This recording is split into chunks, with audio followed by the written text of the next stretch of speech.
J'ai découvert au Grand Journal, apparemment, que j'avais un rire différent des autres, ou alors un rire, je ne sais pas, particulier. Et ma mère m'a appelée il y a quelques semaines en me disant « Ma chérie, c'est terrible, il parle de ton rire sur Morandini ». Je me suis dit « Bon, alors on est mal barré ».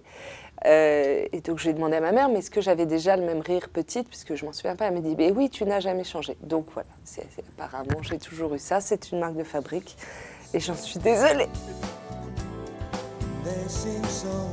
Alors on se connaît comme salut, ça va, au bout d'un couloir parce qu'on est dans le même groupe pendant 7 ans, mais c'est tout. Et en fait, quand Canal m'a rappelé, c'est Ronan Autré qui m'a rappelé, qui m'a dit j'aimerais bien que tu reviennes à la maison. Et je me suis dit, oh, mais t'exagères quand même, je suis partie. Et j'ai croisé Michel à une soirée. Et il m'a dit on déjeune ensemble demain. Et quand Michel Denisot vous dit on déjeune ensemble demain, tu vas déjeuner le lendemain. Donc je suis allée déjeuner et on a déjeuné tous les deux à l'ancienne. Et il m'a dit ce qu'il voulait pour cette saison au Grand Journal. Épuré un peu et puis surtout, en fait, mais sérieusement, au bout de 4 minutes 30, il me regarde et me dit en fait, je voudrais co-présenter le Grand Journal avec vous, c'est ça l'idée. Quand Michel m'a demandé de venir, je lui ai dit ok, mais je veux qu'il y ait plein de petits moments dans l'émission où on comprenne comment ça se passe derrière justement, ou en tout cas l'humeur du jour. Donc j'ai proposé ce petit module, les préliminaires, ça s'appelle. Et en fait, il m'a tout de suite dit ok. Et à chaque fois, on lui propose un petit scénario tous les jours, en fonction de ce qui s'est passé dans notre journée évidemment, et en général, il s'y prête. Michel, je suis trop excitée. Vous m'avez enfin invité à participer au club de la presse. Je vais enfin pouvoir cluber comme je veux. Libé, l'espace, le club de la presse. Marianne! Michel, il a 40 ans de télé derrière lui, il a vu plein de choses. Il est très tranquille là-dessus, donc moi je suis un peu chien fou à côté. Tiens, on pourrait faire ça, ça, ça, ça, ça, ça, ça, ça. Et donc au final, en fait, il fait la balance. L'image, il n'a pas l'air comme ça, mais en fait, il est un peu poilant, Michel.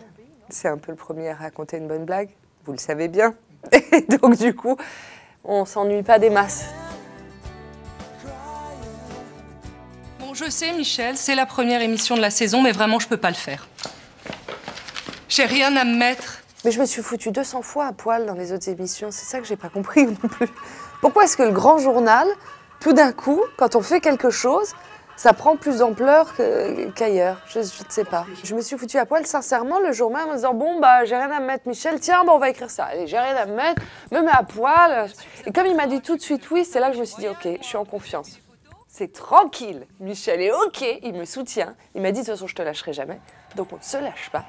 Et voilà, pour moi c'était complètement normal. Le Grand Journal développe un truc bizarre, on se dit c'est le Saint Graal, tu passes par là, tu vas faire comme ça et après tu vas tomber très loin. Maïtena, j'ai bossé 2 ans avec elle sur Nous ne sommes pas des anges et oui, c'est étrange comme j'ai fait partie du fameux relais des maternelles quelques années après, parce que c'est vraiment une émission de relais. Et Bruce Toussaint, moi je l'avais regardé dans ma petite télé et je le trouvais trop super mignon. Ce qui se dit pas, parce que c'est quand même un homme fort, intelligent, un grand journaliste, mais je le trouvais quand même trop mignon. Et du coup, au bout de 2 ans, Nous ne sommes pas des anges, on m'a dit avec qui tu veux travailler? J'ai dit Bruce Toussaint. Et donc je suis allée le rencontrer et je suis cinglée parce que du coup j'ai fait la matinale, plus de boîte de nuit, plus rien de tout ça, mais parce que je voulais travailler avec lui. Quand on m'a appelée en me disant est-ce que tu veux bien présenter les maternelles, ce qui était très tard dans la saison, donc j'étais déjà en perspective de refaire une année à l'édition spéciale avec Ali Badou, c'était assez étonnant parce que c'est une émission qui est... On te demande toujours, quand tu es présentateur, quelle émission tu aimerais présenter. Moi, j'ai jamais su répondre à ça, parce que j'ai pas du tout déjà envie de piquer l'émission d'à côté. Et peut-être parce que le programme rêvé n'existe pas.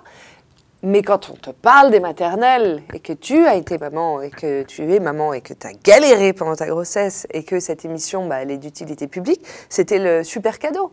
Donc j'ai dit oui tout de suite. Je suis allée et j'ai fait... Et c'était génial. C'était une année complètement... folle, en fait. C'est mon premier vrai entretien en sortant de l'école. J'étais très crâneuse ou alors complètement inconsciente. J'ai appelé les 2 créateurs qui comptaient pour moi à ce moment-là.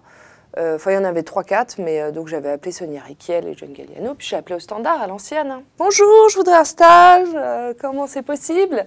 Donc il te rit au nez, évidemment, on te raccroche, mais sauf qu'au bout d'une semaine, quand tu harcèles réellement, on te donne un entretien. Et du coup, le jour même, j'ai été embauchée, la semaine d'après, j'étais en stage, payée 0 francs, à dessiner des culottes qui se vendaient 5000 boules, et voilà. Mais c'était pas si frustrant que ça, parce que j'ai appris à la vitesse de l'éclair et j'ai été dans le studio donc, de John Galliano.